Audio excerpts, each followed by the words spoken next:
मुग्धा और उसकी सास के बीच पूरा समय सास के किसी न किसी काम को लेकर मतभेद चलते ही रहते हैं। बहू, ओ बहू, जरा चाय बना दे। मुग्धा चाय लेकर आती है। ये लीजिए, और कुछ चाहिए? अरे नहीं, बस चाय पीने का मन था। जाओ, तुम दूसरा काम करो। चाय पीने के थोड़ी देर बाद सास दोबारा मुग्धा को आवाज लगाती है। अरे बहू रे, आओ बहू, जरा हलवा तो बना दे, मीठा खाने को मन हो रहा है। इसी तरह मुग्धा की सास पूरा समय कोई ना कोई काम बताकर उसे रसोई से बाहर तक निकलने नहीं देती। कभी चाय, कभी हलवा, कभी पानी तो कभी दूध, हर समय खाने को चाहिए और उसके लिए अपने हाथ पैर बिल्कुल नहीं हिलाने। परेशान किया हुआ है इन्होंने। सास की जबरदस्ती परेशान करने की आदतों से दुखी मुग्धा एक शाम सचिन के साथ अपने कमरे में बैठी हुई बात कर रही होती है। सुनो जी, मम्मी जी की ये जानबूझकर मुझे परेशान करने की फरमाइशों से मैं बहुत फ्रस्ट्रेट हो चुकी हूँ। पूरे दिन में एक सेकंड का आराम नहीं मिलता। रसोई से बाहर कदम रखती नहीं कि बहू ये बना दे, बहू री वो बना दे। अरे इनकी फरमाइशें चलती ही रहती है। अरे मुग्धा, माँ खाने की शौकीन है, पर उम्र हो चली है, खुद खाना नहीं बना सकती, इसलिए तुमसे बोलती है। अरे तो शौक भी उम्र देख कर रखने चाहिए ना। समझ में नहीं आता, हर समय फेविकॉल का जोड़ लगाए सोफे से चिपके बैठी रहती है। इतना सब डाइजेस्ट कैसे हो जाता है उन्हें? अरे तुम मेरी माँ से इतनी नफरत कैसे कर सकती हो? मैं उनसे नफरत नहीं करती जी, बस परेशान हूँ। जहां मुग्धा अपने पति से ये सब बोल रही होती है, वहीं उसकी सास भी कमरे के बाहर दरवाजे से कान लगाए सारी बातें सुन रही होती है और अगली दोपहर रसोई में मुग्धा के पास जाती है। बहू, आज ना मेरा कुछ मसालेदार खाने का मन है। तो चाय बना दो, मुझे बहुत पसंद है। अरे ना, ऐसा कर लिट्टी चोखा बना ले।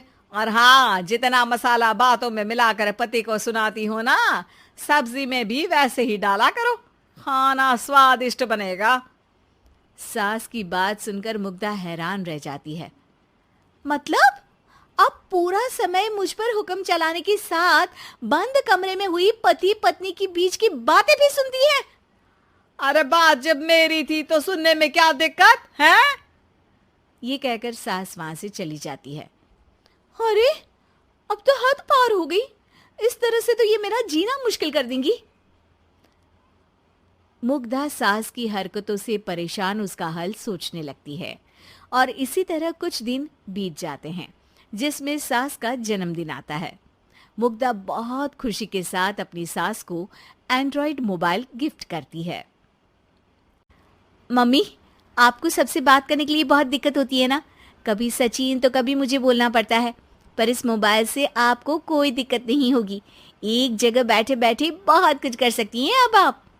मोबाइल देख सासू माँ खुश हो जाती है, पर उसे इस्तेमाल करना तो आता नहीं, इसलिए साइड में रख देती है।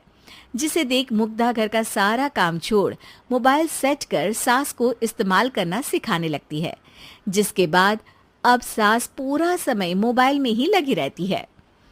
हाय, जब से मम्मी को मोबाइल मिला है मेरी लाइफ में कितनी शांति आई है। अच्छा है, इसी तरह बिजी रहे तो मैं भी सुकून की जिंदगी जी पाऊंगी। अब मुग्धा जब मन करे काम करना, जैसा चाहे वैसा खाना बनाकर खाना, पूरा समय रिलैक्स और खुश रहने लगती है। क्या बात है, आजकल तुम बहुत चहक रही हो। अरे मम्मी जी से छुटकारा जो मिला है, अब ना फरमाइशें ना छुप छुप कर बातें सुनना। अच्छा, तो मोबाइल गिफ्ट करने की ये स्कीम थी। इसी तरह दिन बीतते हैं और अब मोबाइल पर लगी सास फरमाइशों की जगह सवालों के लिए बहू को आवाजें लगाना शुरू कर देती है। अरे बहू सुन तो, देख जरा किसी का फोन क्यों नहीं मिल रहा? रिचार्ज खत्म हो गया है, पर अभी 4 दिन पहले ही तो मैंने किया था, इतनी जल्दी कैसे खत्म हो गया? अरे मैंने कल तेरी कनाडा वाली मौसी सास से 3 घंटे बात की थी ना। क्या? इतना महंगा तो मोबाइल भी नहीं आया जितना महंगा इसका रिचार्ज पड़ रहा है। इसके बाद तो जैसे मुग्धा के दिन के 24 घंटे में से 20 घंटे सास के पास उनके मोबाइल रिलेटेड प्रॉब्लम सॉल्व करने की ड्यूटी ही बन जाती है। अरे मुग्धा, ये मोबाइल में अचानक तेरी मौसी सास की शक्ल क्यों दिखने लगी? और ये तो हिल भी रही है। मम्मी, ये गूगल डुओ का वीडियो कॉल है। इसमें आप बात करने के साथ एक दूसरे की शक्ल भी देख सकती हो। अच्छा, ये तूने मुझे पहले क्यों नहीं बताया? अब बताने के लिए पहले नहीं बताया।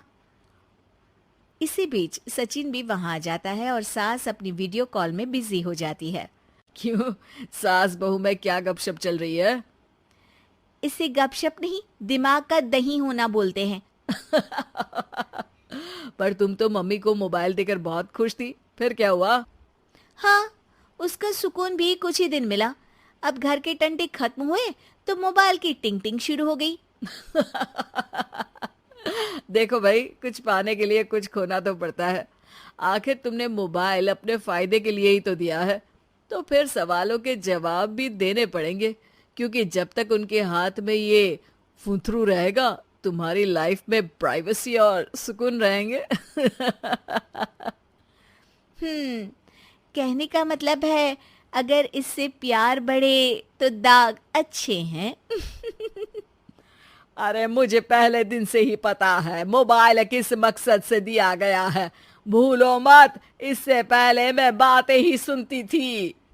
सास की ये बात सुनकर मुग्धा शॉक में और सचिन हंसता रह जाता है।